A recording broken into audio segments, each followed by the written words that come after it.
Avec vous sur Sud Radio. Bah alors, ça y est, ça a commencé, c'est le bazar dans ce studio. Jean-Luc Touly qui a déjà commencé à parler. Il se croit tout autorisé depuis qu'il est conseiller municipal à Vissou. Ça lui monte à la tête. Voilà, ça lui monte à la tête.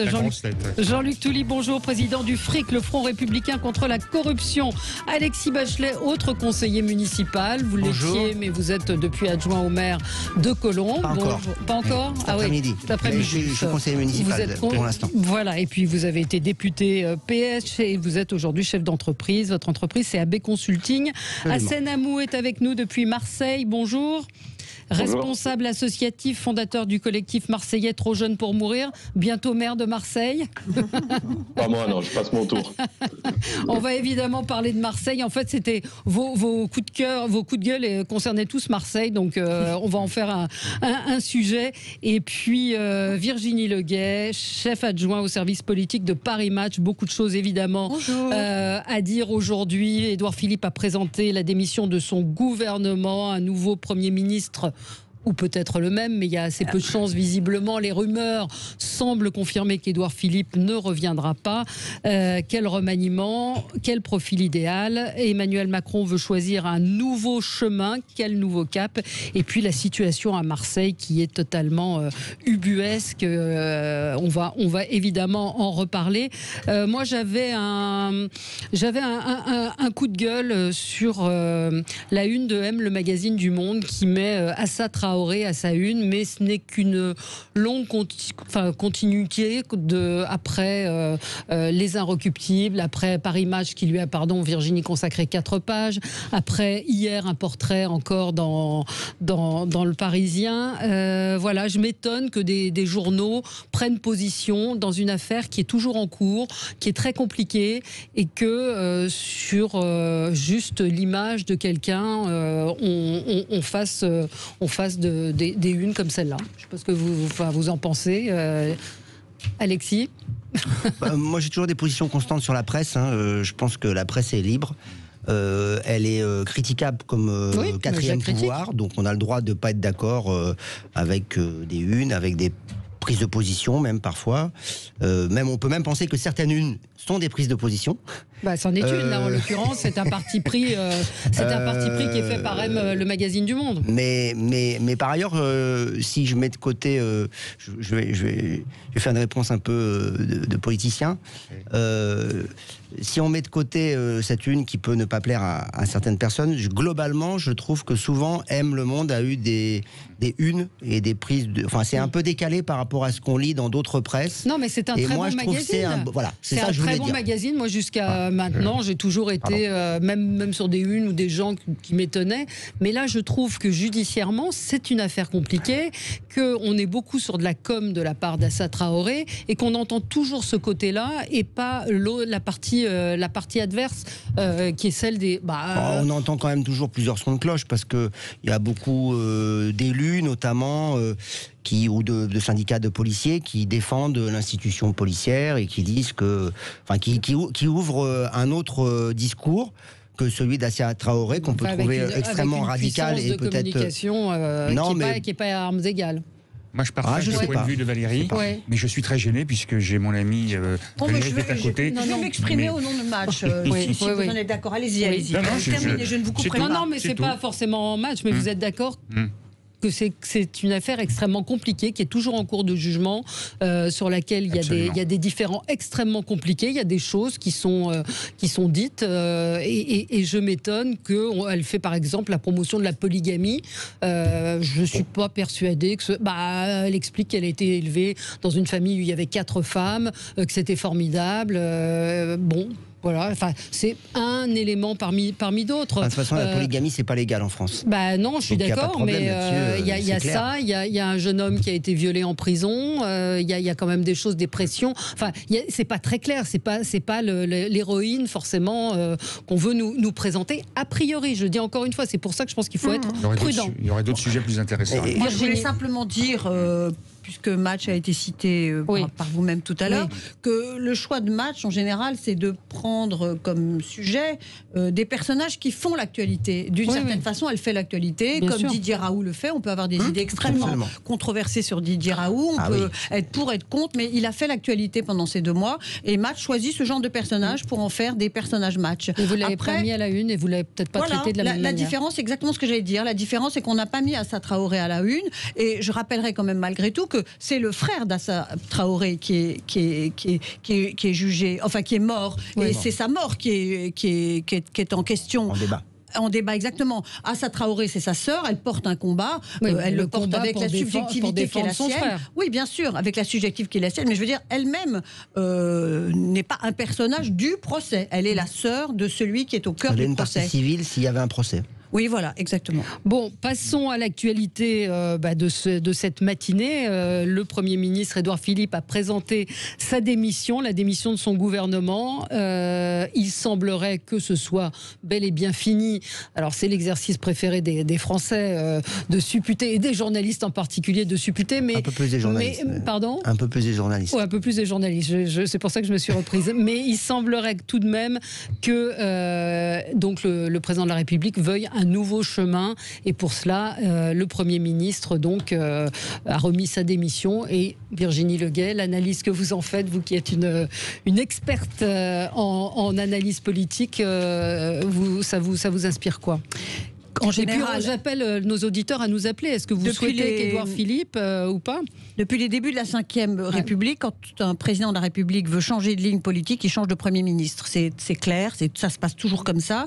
Emmanuel Macron veut changer de ligne et il doit, pense-t-il, se séparer d'un Premier ministre qui est très populaire. Et là, l'injonction était totalement paradoxale. Les Français disaient au président de la République, changez de politique, mais gardez votre Premier ministre. C'est quasiment impossible. Soit on change de politique et on change de Premier ministre parce que le nouveau Premier ministre incarnera la nouvelle ligne politique. Mais changer de ligne avec un même Premier ministre, c'est illisible. C'est illisible politiquement. Donc on va voir quel va être le changement de ligne d'Emmanuel Macron. Mais il va bien sûr changer d'équipe à l'intérieur de son gouvernement. Mais le nouveau Premier ministre, qui aura peut-être d'ailleurs un profil moins politique, sait-on jamais, que Édouard Philippe, il devra épouser totalement la nouvelle ligne que choisira d'adopter le président de la République. Donc c'est officiel, hein. Édouard Philippe va quitter Matignon et ne sera pas le prochain Premier ministre. Donc fini pour... On le savait, vous le saviez ? Oui, c'était annoncé juste avant qu'on rentre sur le plateau. Il y avait des éléments de Matignon. Des collaborateurs du Premier ministre qui confirmaient qu'il ne serait pas reconduit. Pardon, Hassen Amou, je vous ai oublié. Je vous le dis clairement parce que vous êtes en Zoom. Donc c'est vrai qu'on est capté par le plateau. Laissons Hassen parler. Moi, je prendrai la parole après. Et on vous voit. Est-ce que vous vouliez déjà réagir, avant, sur Assa Traoré ? Pas spécialement, vous savez, mais j'ai pas d'appréciation particulière à avoir, si ce n'est que je suis un peu comme vous, j'aimerais qu'on observe aussi un temps de neutralité pour laisser la justice faire son travail. Oui, Hassen Amou, donc ce changement de Premier ministre, il était nécessaire ? Mais il était, je ne sais pas s'il était nécessaire. En tout cas, depuis le film, on va dire, des municipales, on savait que le Premier ministre avait lui aussi un désir plus ou moins de s'en aller du gouvernement et de rejoindre Le Havre en cas de victoire. Et finalement, c'est ce scénario-là qui a été retenu. Après, est-ce que Macron a envie particulièrement de se séparer d'Édouard Philippe ? Je ne sais pas. Et il est dans les sondages visiblement au-dessus du président de la République. Mais de toute façon, je ne pense pas qu'il va y avoir de grands chamboulements après son départ. Déjà, oui. Enfin, le changement de Premier ministre est déjà un gros changement. Et après, il va évidemment changer un certain nombre de ministres. Pour la politique et la ligne, je pense que ça ne changera strictement rien. Parce qu'on en est peut-être au 3e ou au 4e, comment on dit, cap, comme on disait. Réorientation. L'actualité se fait plutôt dans la rue, dans les manifestations, par le mécontentement de l'ensemble d'une grande partie des classes sociales. Donc, le changement du Premier ministre.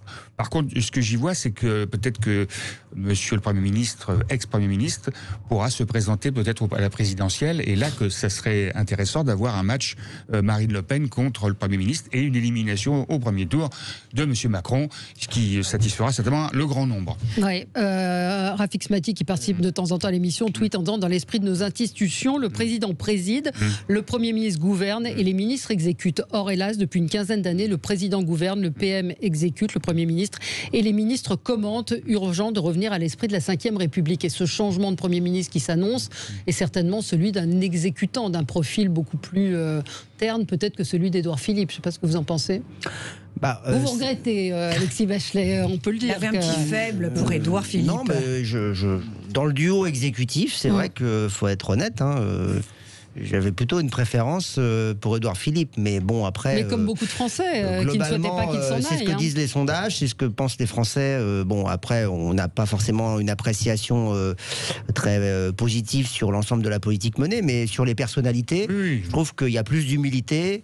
Il y a une forme de maîtrise de soi chez Édouard Philippe qui est ce qu'on attend d'un homme d'État. Voilà. Ouais, il y a une distance aux choses entre ce qu'il dit et son discours qui n'est pas toujours dans les interventions d'Emmanuel Macron, qui a tendance à se mettre avant ses propres propos, qui rendent d'ailleurs ses propos très incompréhensibles. Édouard Philippe, il a le mérite de se mettre en retrait. Mais comment vous comprenez le fait qu'il vire très clairement un Premier ministre qui est extrêmement populaire auprès des Français? Est-ce que c'est justement la volonté de reprendre le pouvoir et de commencer une campagne présidentielle finalement sans avoir Édouard Philippe dans les pattes? Alors moi je voudrais dire deux choses. Quand même peut-être. Oui. La première chose, c'est que je pense que Emmanuel Macron a pris sa décision il y a déjà quelques temps. Oui. Je ne sais pas si c'est la crise du Covid qui a accéléré les choses, c'était peut-être déjà prévu avant, mais en tout cas quand il a parlé de se réinventer lui-même, d'un nouveau cap dans son quinquennat, forcément, dans la mécanique de la Ve République, je crois que c'est Virginie qui l'a dit tout à l'heure, c'était inéluctablement le changement de Premier ministre, parce qu'après c'est soit la dissolution, soit un référendum, et à chaque fois, que ce soit le général de Gaulle en 69 ou Alain Juppé et Jacques Chirac en 97, ça n'a pas marché. Bon là, le changement de Premier ministre, c'est un changement qui ne coûte rien, entre guillemets, puisque c'est juste une nouvelle personnalité, etc. En revanche, effectivement, c'est étonnant que ça soit au moment où Édouard Philippe est au fait de sa popularité que cette décision intervient. C'est déjà arrivé, je vous le rappelle, dans la Ve République. François Mitterrand a viré Michel Rocard pour nommer une femme, d'ailleurs. Pour nommer une femme, parce qu'il paraît-il que ça fait partie de l'équation. Moi, je ne sais pas si... C'est insupportable depuis 2 jours, une femme à Matignon, comme un chien, un éléphant, comme un gadget. Et en plus, je rappelle que, en l'occurrence, François Mitterrand avait aussi tenté, je pense, à l'époque, de faire, entre guillemets, ce qu'on appelle aujourd'hui un coup de communication. Bien sûr. Et ça a été cataclysmique. Au bout de 9 mois, il a été obligé de débrancher Edith Cresson, qui visiblement ne faisait pas du tout l'affaire. Elle avait sans doute des compétences, mais peut-être pas celle d'animer un gouvernement. Donc je ne sais pas ce qui va se passer, mais c'est vrai que là, Emmanuel Macron, je pense, joue un peu le tout pour le tout. C'est de 2 choses l'une, soit il y arrive à faire croire qu'il y a un changement de cap et à l'incarner dans une équipe, etc. Et en fait, il prépare éventuellement sa réélection. Soit effectivement, il accroîtra la défiance des Français et il peut se précipiter lui-même vers l'abîme. C'est ce qui était arrivé, je le rappelle, à François Mitterrand, où après après le départ de Michel Rocard, ça s'est terminé par une déroute sans précédent aux élections législatives. Pourquoi changer de Premier ministre? Est-ce qu'un changement d'homme dit quelque chose? Un changement d'homme. On change quelque chose. Non, il change de ligne. Donc on change de ligne, on change de Premier ministre. Mais moi je voudrais quand même. Ou de président, comme disent certains de nos auditeurs, et comme l'a dit Jean-Luc Touy. Emmanuel Macron est élu pour 5 ans. Emmanuel Macron terminera son quinquennat là-dessus. Il n'y a pas de doute possible. Mais moi je voudrais dire une chose, c'est que entre les 2 hommes aujourd'hui, celui qui a la maîtrise de son destin, c'est Édouard Philippe. Édouard Philippe, il a été brillamment réélu au Havre, au 2e tour certes, mais brillamment réélu. S'il décidait de repartir au Havre, puis dans quelques temps de dire, après tout, moi j'ai des choses à dire sur ce qui se passe maintenant, et je vais me présenter au nom de la droite. Mais c'est un risque pour le président de la République, c'est ça que je veux dire. C'est un risque qu'Emmanuel Macron prend, parce qu'Emmanuel Macron, il pense toujours qu'il sera plus fort que les événements. Il pense toujours qu'il arrivera à avoir la maîtrise des événements jusqu'au bout. Et peut-être d'ailleurs que la popularité d'Édouard Philippe a joué contre Édouard Philippe et qu'Emmanuel Macron se sentait un peu, j'allais dire, dans l'ombre d'un Premier ministre qui captait un peu trop la lumière. Mais dernière petite remarque, et après je me tais, Emmanuel Macron joue gros, parce que là son électorat est à droite. Bien sûr. Et en se séparant d'un Premier ministre c'est pour ça que je ne comprends pas. qui plaît à son électorat, et en choisissant un un Premier ministre peut-être plus de gauche, entre guillemets, il risque de ne pas réussir à faire revenir à lui un électorat qui est déjà parti. La gauche ne reviendra pas vers Emmanuel Macron d'ici 2022. On continue ce débat et on vous attend au 0826 300 300. À tout de suite. Avec vous sur Sud Radio, nous parlons donc de la démission d'Édouard Philippe. Un nouveau Premier ministre doit être nommé dans les heures qui viennent. Pourquoi Emmanuel Macron a-t-il décidé de changer de Premier ministre? Vous êtes nombreux à réagir sur Facebook et à nous dire je vois pas ce que ça va changer, effectivement. C'est la démission du gouvernement. C'est la démission du gouvernement, mais du Premier ministre également. Bien voilà. Sûr. 0826 300 300, appelez-nous si vous voulez réagir. Alors Jean-Luc Touly, et puis alors peut-être Hassen, parce que je suis désolée avec le Zoom, Hassen, on est pris par le plateau. Vous la comprenez, vous vous comprenez ce changement qui est un danger, ce qu'on évoquait juste avant la pub, qui est quand même un danger pour Emmanuel Macron de lâcher Édouard Philippe. Oui, à l'approche de la présidentielle, effectivement, c'est un danger pour le président de la République et forcément, il va y avoir une question, j'ai envie de dire, stratégique qui se rapprochera de toute façon sur la recomposition du paysage politique, y compris à droite, avec toutes ces victoires plus ou moins des LR sur un nombre de territoires en France. Forcément, il y aura cette question-là sera au cœur, on va dire, de la stratégie. En tout cas, chez Emmanuel Macron, on sera dans toutes les têtes. En revanche, je le dis encore une fois, je suis pas sûr que Emmanuel Macron a le désir de changer de ligne. Je regardais sur Twitter les noms qui circulent. Il n'y a pas, j'ai envie de dire, d'exotisme envisagé de la part du président de la République. Il n'a pas envie de recomposer un gouvernement totalement différent. Vous auriez vu qui, vous? Tiens, je vais faire ce petit jeu-là avec vous. Vous auriez aimé qui comme Premier ministre? Mais pourquoi pas Christiane Taubira? Je mets les pieds dans le plat. Là, c'est carrément disruptif. Là, on est loin de la ligne, parce qu'on parle de Jean-Yves Le Drian, de Florence Parly, de Jean Castex, qui semble être celui qui tient la corde, qui serait un bon exécutant, Jean Castex, qui n'aurait pas de profil trop politique. Qui était le monsieur Covid, qui est celui qui a géré la crise du Covid, qui était un proche de Nicolas Sarkozy également. Il y a qui encore dans les noms évoqués? Blanquer. Florence Parly, oui, je l'ai dit. Donc voilà, donc vous voudriez Christiane Taubira. Alors, je vais donner, allez, petit tour de table. Réfléchissez, votre candidat idéal, à vous, Alexis?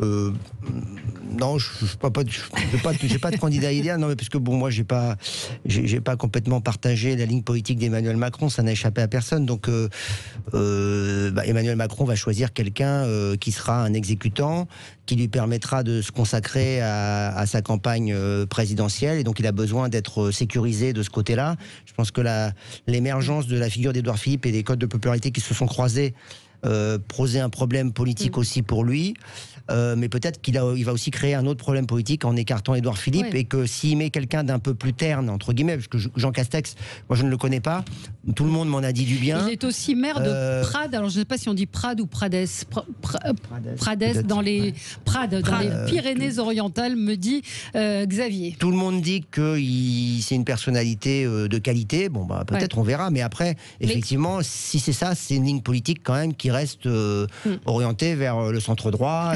voilà. Et donc l'objectif, il est effectivement d'occuper cet espace-là. Et d'ailleurs, c'est peut-être vers ça que Emmanuel Macron veut aller, parce que comme l'a dit Virginie tout à l'heure, elle dit souvent des choses très justes. Que c'est gentil. Je pense qu'il a brûlé ses vaisseaux vers la gauche. Vous n'avez pas répondu à ma question. Je vois des auditeurs qui disent OK, démission du gouvernement, mais les trois quarts vont être reconduits. À part quelques ministres qui vont changer, dont on imagine déjà les noms. Voilà, Marie-Hélène nous dit mort de rire, Christiane Taubira qui s'extasie devant la famille Traoré. Toc. Ça, c'était pour le début de l'émission.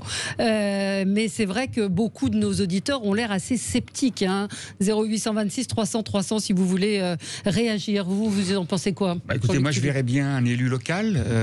C'est pas parce que je le suis que... non, franchement, ça ne m'intéresse même pas. C'était le cas de Jean Castex. Il est maire de Prades. Je voulais rebondir sur le président, parce que parlons vrai, quand on l'écoute, je ne sais pas si vous avez remarqué, mais quand on l'écoute, bon, d'abord il dit un prompteur, mais c'est vraiment du mauvais théâtre. C'est peut-être la différence, même si je ne partage pas les idées d'Édouard Philippe, mais Édouard Philippe, il y a une certaine sincérité, une certaine hauteur, que vraiment, moi, je ne l'écoute plus, ce président, depuis les Gilets jaunes. Mais à chaque fois qu'on l'écoute, l'impression qu'il parle faux, quoi. Donc moi, c'est le président, c'est tout le gouvernement qui...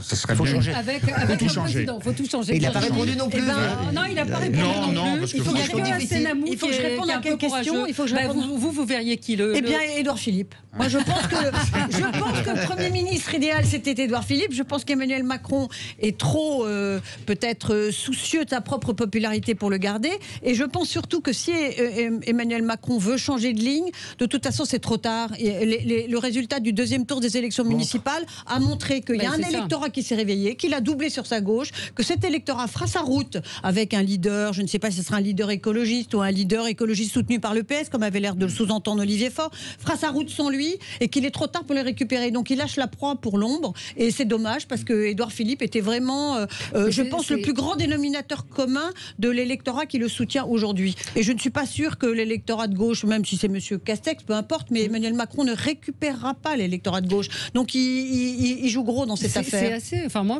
j'aimerais qu'Édouard Philippe parte au Havre et incarne le candidat de la droite qui aujourd'hui, comme ils le disent eux-mêmes d'ailleurs, n'a pas vraiment de candidat qui incarne. Et lui, il incarnerait bien. Nos auditeurs ont ça serait un scénario flamboyant, ça me plairait beaucoup. Nos auditeurs un journaliste que je suis aimerait beaucoup Premier ministre Alexandre Benalla qui retrouvera ainsi son coffre-fort. Voilà.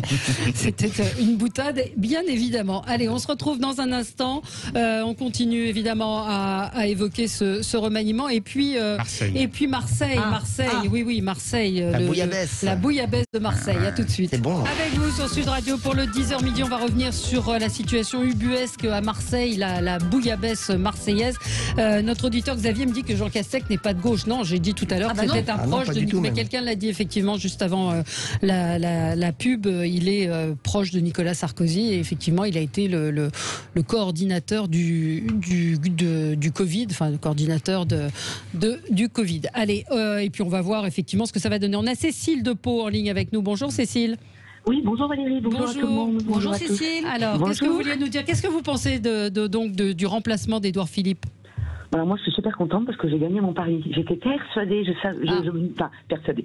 Ça reste mon idée. J'ai absolument aucune compétence, mais je le sentais bien, oui, comme nous ça. Non plus. Hein, ce que dit Alexis Bachelet, avec beaucoup d'humilité. Mais bon, c'est intéressant de discuter, de débattre. Oui, allez-y. Oui. Non, moi je pensais qu'en effet, Édouard Philippe, de mon point de vue, n'ayant peu de chances de perdre, il avait une occasion en or de pouvoir rebondir. Il s'est fait un nom, il était peu connu avant, maintenant il existe. Il peut en effet, là je vous rejoins, il peut tout à fait devenir ce candidat pour la droite, oui.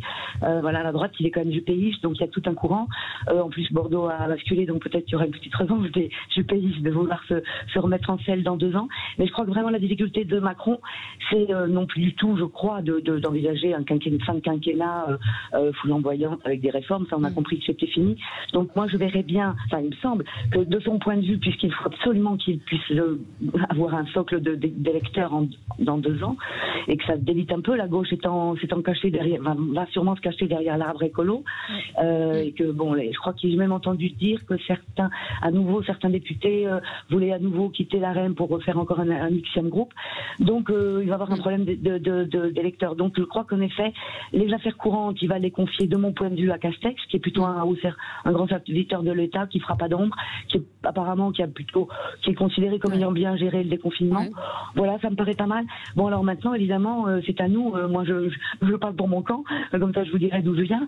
C'est vrai que je pense que nous, on a besoin de moi, qui suit d'un tempérament, enfin d'une sensibilité souverainiste.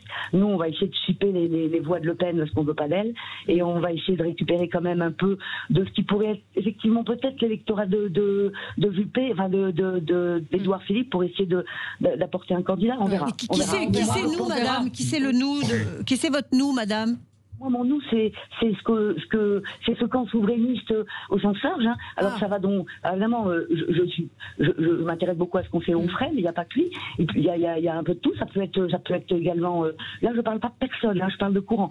Ça peut être également Marion Maréchal. Je ne veux pas dire par là que ça sera notre candidat. Je n'en sais rien du tout. Ouais. D'ailleurs, chacun fera ce que peut-être même n'existe-t-il pas. Mais voilà. Moi, je pense que maintenant Macron, il doit gérer les 2 ans et il doit gérer sa réélection. Donc, il va plutôt jouer là-dessus. Et Castex me paraît être excellent. compétent pour gérer les affaires courantes. Il fera pas d'ombre et il bossera bien. Voilà. On verra. Bah, écoutez, merci de votre analyse, Cécile. Merci à vous. On va effectivement attendre. Le nom du nouveau Premier ministre devrait être annoncé dans les heures qui viennent. Et puis la composition du gouvernement. Il y a toujours un truc qui est assez étonnant, c'est qu'on voit que le président de la République consulte depuis plusieurs jours. Moi, je croyais que c'était le Premier ministre qui composait le gouvernement. En fait, c'est le président de la République qui choisit. Il choisit son Premier ministre qui lui-même va composer le gouvernement. Tout le monde sait qu'Emmanuel Macron est en train d'appeler. Ça a toujours été le cas. Si c'est M. Castex, M. Castex mais je n'attaque pas précisément Emmanuel Macron. Michel Rocard, dans ses mémoires, expliquait comment on lui avait imposé, il a eu royalement le droit de choisir 2 ministres dans son gouvernement. Tous les autres, c'était François Mitterrand. Enfin bon. Et puis ça a toujours été comme ça. Le seul moment où il y a eu des premiers ministres qui faisaient un gouvernement, c'est en cohabitation. Donc c'est Lionel Jospin et puis avant lui, Jacques Chirac en 86. Allez, on parle de Marseille. Vous étiez tous les 4 très chauds. Il n'y a pas d'autre mot pour parler de ce qui est en train de se jouer à Marseille. Alors, le Marseillais de l'étape, c'est vous, Hassan Amou. Racontez-nous un petit peu ce micmac, cette situation qui n'est pas jolie quand même pour la démocratie. Hein. Oui, c'est pas joli, surtout qu'on a en réalité une candidate qui est arrivée en tête en nombre de voix dans la ville, qui est Michel Rubirola. Au premier tour et au deuxième tour. Oui. Au premier et au deuxième tour, et au deuxième tour avec 13 000 voix d'avance. Donc aujourd'hui, la logique voudrait que la démocratie l'emporte, avec 42 sièges et 8 sièges, on va dire, de Samia Ghali, qui se pose en arbitre de cette élection. Elle devrait être samedi, sans surprise, le maire, normalement, si c'est la démocratie qui l'emporte. Sauf qu'on est dans une configuration de la loi PLM, donc Paris, Lyon, Marseille, qui consiste à faire 8 vraies élections sur 8 secteurs de la ville. Ça veut dire que c'est 8 petites élections avec un nombre de conseillers municipaux par secteur qui désigneront ensuite en mairie centrale le maire. Et donc ça change tout, puisque toutes les alliances sont possibles à droite pour pouvoir faire barrage donc à Michel Rubirola et la gauche. Hier, Martine Vassal a annoncé d'ailleurs qu'elle se retirait qu'elle concourrait pas au siège de maire de la ville, puisqu'elle a perdu elle-même son secteur historiquement à droite, secteur de Gaudin, qui était le 6-8. Donc on est dans un vrai, à 24 heures, on va dire, de la désignation du futur maire de la ville, on est dans un doute certain. Est-ce que les LR vont aller faire une alliance contre nature avec le RN? Est-ce que Lionel Royer-Perrot, qui a annoncé hier qu'il lui allait donc être candidat au poste de maire, va se maintenir jusqu'à la dernière minute? C'est une grande incertitude, avec un sentiment aussi que le peuple marseillais pourrait se faire léser au final sur son désir de changement après 25 ans. Et puis Martine Vassal qui s'est retirée au profit de Guy Tessier, vieux routier, je mets des guillemets, de la politique marseillaise, qui a 75 ans. Et ce n'est pas anodin cette candidature, c'est que ce serait, en cas d'égalité, c'est le doyen qui l'emporte. Donc ce qui sera une situation tout aussi calamiteuse. Alors, je parlerai un tout petit peu plus tard des casseroles et des grosses casseroles de Martine Vassal. Sérieusement, hein, c'est vraiment, ça fait un moment que ça dure, et j'en parlerai un petit peu plus tard. Mais je ne suis pas tout à fait d'accord, avec l'analyse des résultats, parce que la gauche est ultra minoritaire en voix, pas simplement en siège. Parce que si on a dit... ultra minoritaire. La gauche a fait 38,3%. Si on rajoute éventuellement Samia Ghali, on arrive à 41%. C'est-à-dire qu'il y a 59% de gens qui n'ont pas voté à gauche. À droite. Non, à gauche. Non, à gauche. Rubirola. Plus Samia Ghali, ça fait 41%, c'est tout, pas plus. C'est la gauche, ça. C'est la gauche, donc elle est minoritaire. Là, on laisse entendre que même si je suis plutôt pour cette candidature-là, mais électoralement, je ne suis pas d'accord avec l'analyse sur le fait que les Marseillais ont voté à gauche. Non, ils ont voté plutôt à droite et à l'extrême droite, à 58%. Stéphane Ravier a perdu sa mairie de secteur. Non, mais en pourcentage, on parlait de voix. Je parle pas des sièges. Hassan Amou. Non, mais vous faites un amalgame, vous faites un amalgame des voix en expliquant qu'il existait 2 blocs. Il n'existe pas 2 blocs. Je sais bien. Voilà. Donc aujourd'hui, les Marseillais comprennent très bien leur vote. On n'a pas besoin d'essayer de leur expliquer comment ils ont voté. Il y a le Front National, enfin le RN, si vous voulez, qui 20%. ont présenté leur liste, voilà, qui perdent leur mairie de secteur 13-14, qui est quand même historique et qui est passé à la trappe du point de vue médiatique. Et on a un président marseillais, la gauche, qui arrive avec 13 000 voix d'avance. Moi, je prends candidat par candidat. Je ne fais pas un amalgame des candidats avec des blocs. Je fais au pas troisième tour, il y a forcément un rapprochement. Si on devait faire une analyse juste de la situation, les grands gagnants de cette élection municipale, ce ne sont pas les candidats, c'est l'abstention de manière générale. Oui, ça c'est sûr. Il n'y a pas de, voilà. Mais partout, moi, je ne fais pas un amalgame. Voilà, mais je c'est fais vrai pas un amalgame des voix. Est-ce qu'il n'y a pas quand même à repenser ce système électoral qui est complètement absurde? Il y a Catherine qui nous dit, il se passe quoi dans le 12e à Paris? La loi le permet, pourquoi pas le faire? C'est légal, mais c'est dément. Non, mais c'est la spécificité, on l'a dit tout à l'heure, de la loi PLM, Paris-Lyon-Marseille. Ça aurait pu être, on aurait pu avoir une situation analogue à Paris ou à Lyon, c'est pas le cas. Puisqu'Anne Hidalgo a remporté la majorité des arrondissements, donc elle a la majorité des conseillers de Paris. Mais si vous étiez en majorité relative, il y a un 3e tour. Et là, malheureusement, la configuration marseillaise est finalement beaucoup plus complexe, avec des listes finalement qui ont une audience locale assez forte pour gagner un secteur, mais qui dans les autres secteurs n'ont pas fait des scores. Et donc, il y a même des arrondissements des secteurs de Marseille où il y avait des alliances à géométrie variable. C'est comme l'élection présidentielle des États-Unis. Donc, en fait, c'est pas tellement, je dirais, le système qu'il faut fustiger, parce que comme c'est des grandes villes, dans une ville normale, un conseil municipal normal, la liste arrivée en tête a une proportionnelle avec un ajout, une prime majoritaire, ce qu'on appelle la prime majoritaire. La prime majoritaire, ça permet de donner la majorité à la liste arrivée en tête dans toutes les villes. Même si elle n'a pas 50%. Même si elle n'a pas 50%, même en quadrangulaire. Il y a des maires qui sont élus, en quadrangulaire, ils ont fait 30%. Bon, ils sont maires quand même parce qu'ils ont la prime majoritaire. Donc le système, il est ce qu'il est. Après, moi, je pense qu'il y a quand même une responsabilité des acteurs marseillais à ne pas créer les conditions d'un hold-up démocratique. Malgré tout, la liste qui est arrivée largement en tête, c'est celle de Madame Rubirola. Elle peut avoir éventuellement un appoint avec celle de Samia Ghali. Après, s'il y avait un front que je n'imagine pas, parce que je ne pense pas que la droite marseillaise veuille se suicider ad vitam aeternam, je ne crois pas. La seule alternative, ça serait un front RN républicain. Godini, ancien... Bon, je ne crois pas que... à chaque fois que ça s'est passé, la droite, à l'époque, dans 98, il y a eu le même problème dans certaines régions qui ont été dirigées par la droite avec le soutien d'extrême droite. Ça s'est toujours mal fini. Moi, je crois qu'à Marseille, même si là, les choses ont l'air troubles, mais la page est en train de se tourner. Oui. La droite a fini, au bout de 25 ans de mandat, sur les genoux. Et je rappelle que ce qui a été provoquer en fait l'écroulement de ce système, c'est justement l'effondrement de 2 immeubles rue d'Aubagne qui a provoqué 8 morts. Et là, je pense que c'était la fin du système Gaudin, c'est la fin de la majorité de la droite.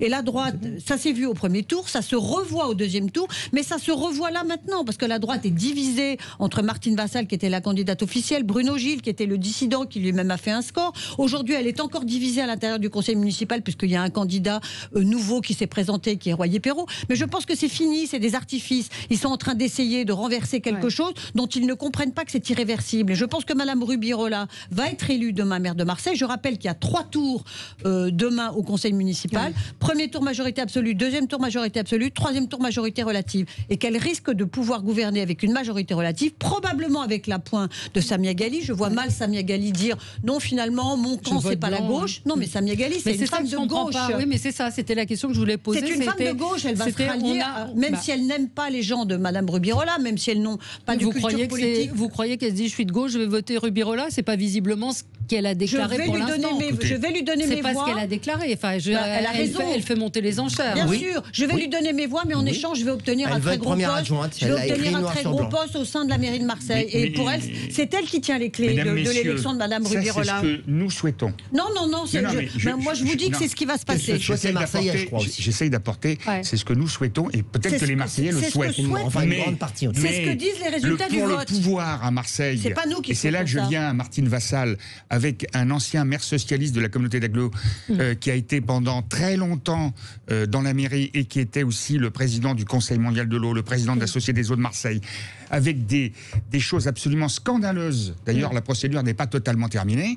Il y a des procédures juridiques là-dessus pour des conflits d'intérêts, des prises illégales d'intérêts, des marchés qui ont été attribués plus de centaines de millions d'euros. Donc tout ça, non, je ne vais pas refaire le monde là-dessus, mais évidemment qu'il y a beaucoup d'intérêts économiques et de pouvoir, et moi je dis que les jeux ne sont pas faits. Moi je vous dis qu'ils sont faits, et je vous dis pardon, que Martine Vassal, qui est actuellement président du conseil départemental et président de la métropole, va avoir du mal à garder longtemps ces deux postes. Serge est en ligne avec nous de Marseille, un Marseillais qui va nous dire ce qu'il en pense. Bonjour Serge. Le système Godin s'effondre. Bonjour. Bonjour. Bonjour. Voilà, je voulais dire que dimanche en fin d'après-midi, vers 17h, je suis rentré dans le bureau de poste, dans le bureau de vote, pardon, dans le bureau de vote, et quand j'ai vu la statistique à 15h, 28% de votants. 28% de votants. Ouais. Je savais pas s'il fallait pleurer ou rigoler. Tellement c'est une pantalonnade, quoi. C'est une plaisanterie, cette histoire.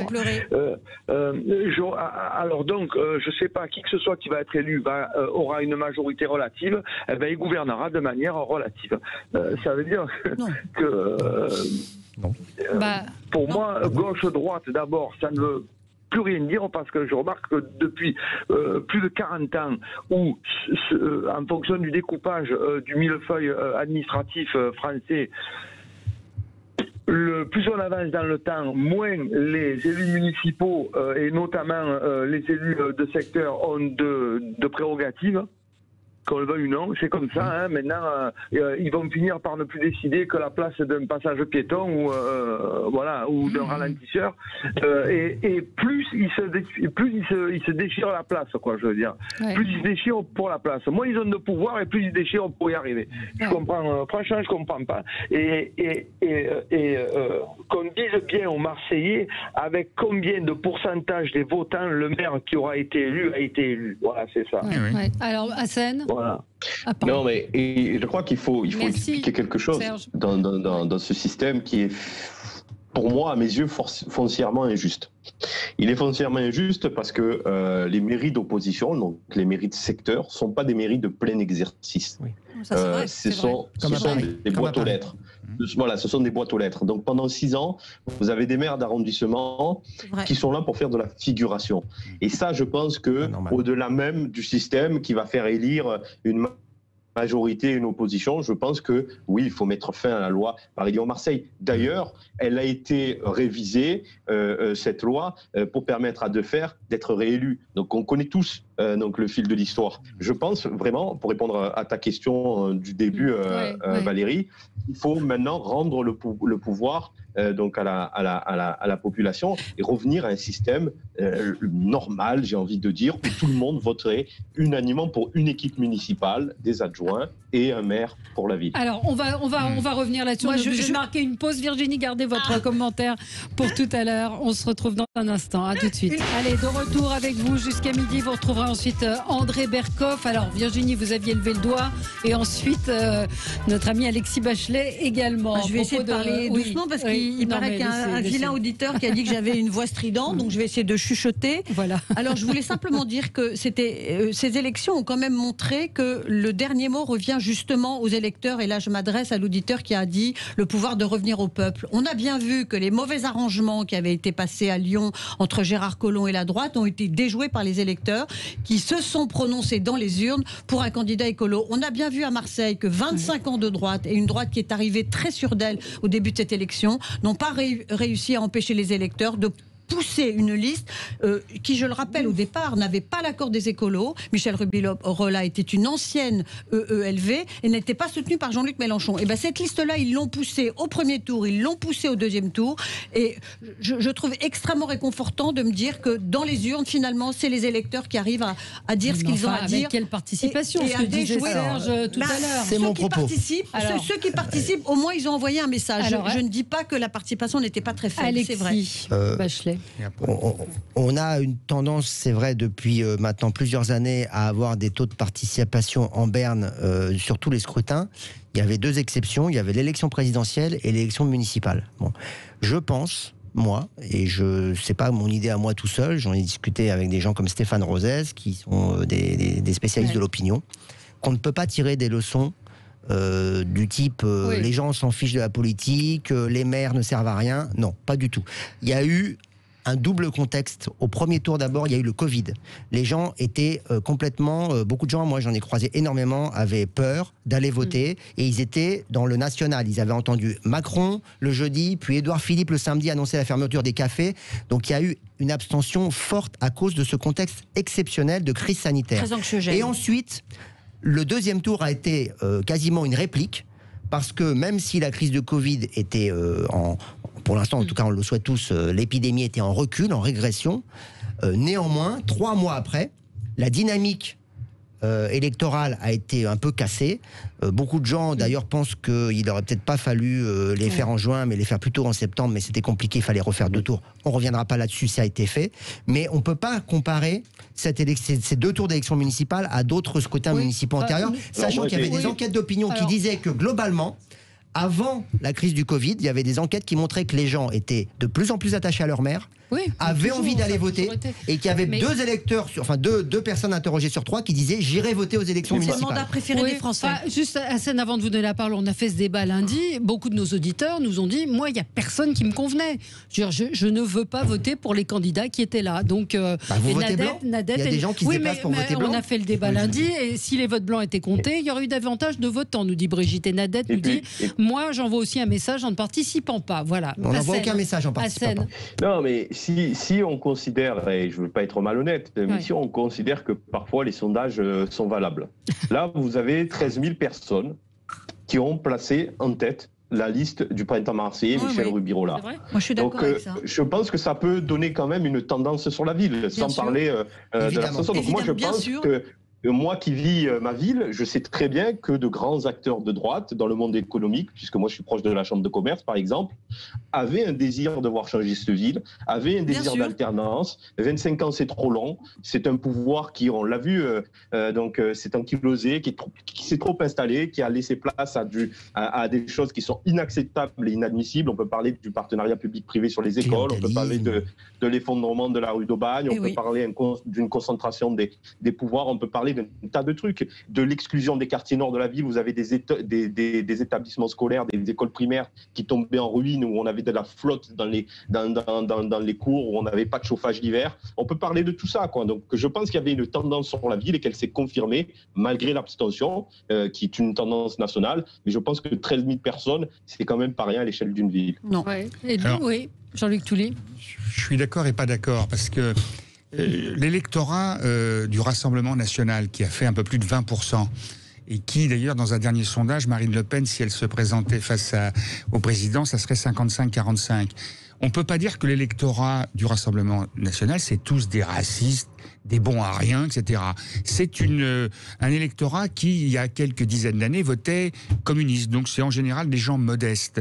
Et ces gens modestes ne font confiance à personne d'autre. Et tant qu'on n'aura pas résolu ce problème-là, le Rassemblement national va monter. Et donc, la droite, qui évidemment est en perte comme la gauche, va se poser la question de dire, est-ce qu'on va laisser la gauche passer, ou est-ce qu'en fin de compte on va faire comme ça a eu lieu déjà il y a quelques dizaines d'années, où il y a des élus du RPR qui ont été... la défaite au bout. Elle n'aura pas le choix, elle ne pourra pas affronter cette alliance sur un plan national. Elle volait l'élection Marseillais. Elle n'assumera pas cette alliance.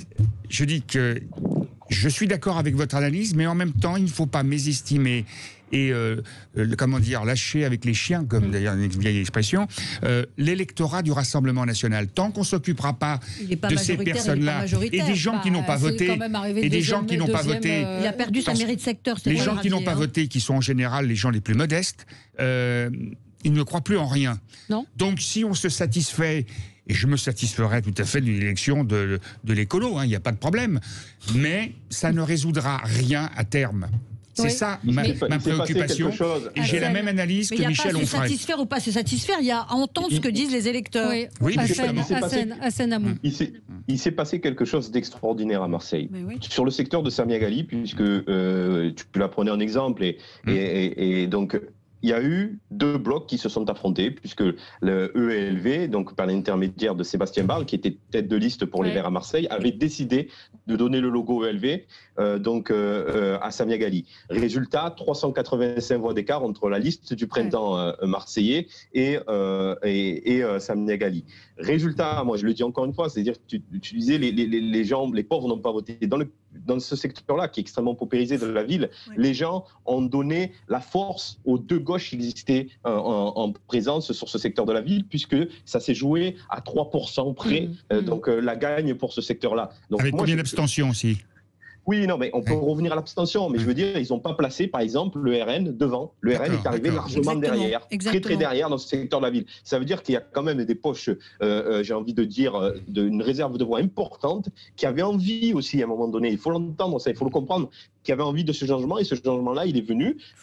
Tu as raison, hein, il ne faut pas non plus mépriser les électeurs du RN, il n'y a pas de raison qu'on le fasse, mais on ne peut pas dire non plus que sur la ville, c'était la tendance sur la ville à Marseille. C'est pas vrai, c'est un mensonge de dire ça. Si on poussait le raisonnement de Jean-Luc au bout, je ne pense pas que les gens qui ont voté RN ont voté pour le maintien du système Gaudin-Vassal. Ah, on est complètement d'accord. Donc je pense qu'en réalité... évidemment, on ne peut pas additionner comme ça des choux et des carottes. Néanmoins, il y a comme disait tout à l'heure Virginie, le système de la droite s'effondre parce qu'il y a eu des insuffisances graves. On pourrait parler de l'état des écoles, on pourrait parler de l'effondrement de cet immeuble. Deux immeubles. Enfin, il y a eu des choses graves à Marseille. Et je pense que le printemps marseillais était là pour tourner cette page, ces dernières années du mandat de Gaudin, qui étaient des années je sombres. suis d'accord, mais comme la gauche les Marseillais ont mal vécu parce qu'ils aiment leur ville et qu'ils avaient envie d'autre chose qu'une ville qui et le printemps marseillais a eu ce succès-là, j'allais dire, parce que la droite s'est effondrée. Et c'est pas le printemps marseillais forcément qui a gagné, c'est la droite qui est vraiment, à mon avis, au bout du rouleau. Et là, c'est les derniers sous le marseillais, ça serait trop facile de dire que c'est que la gauche. C'est au-delà de ça. C'est la gauche, les Verts. Hassan, il va se passer quoi, à votre avis? Là, demain, je pense que Lionel Royaux-Perrault va aller au bout de sa démarche après la déclaration qu'il a faite. Moi, je ne désespère pas. Je pense que Ghali a demandé le poste de premier adjoint. Je pense qu'un accord va être trouvé avec le printemps et qu'au final, on aura quand même Michel Rirola comme maire de la ville. Merci à vous. Merci à tous les quatre. Dans un instant, c'est André Berkoff qui sera avec vous. Très bon week-end à l'écoute de Sud Radio. Sud Radio, c'est vous qui en parlez le mieux.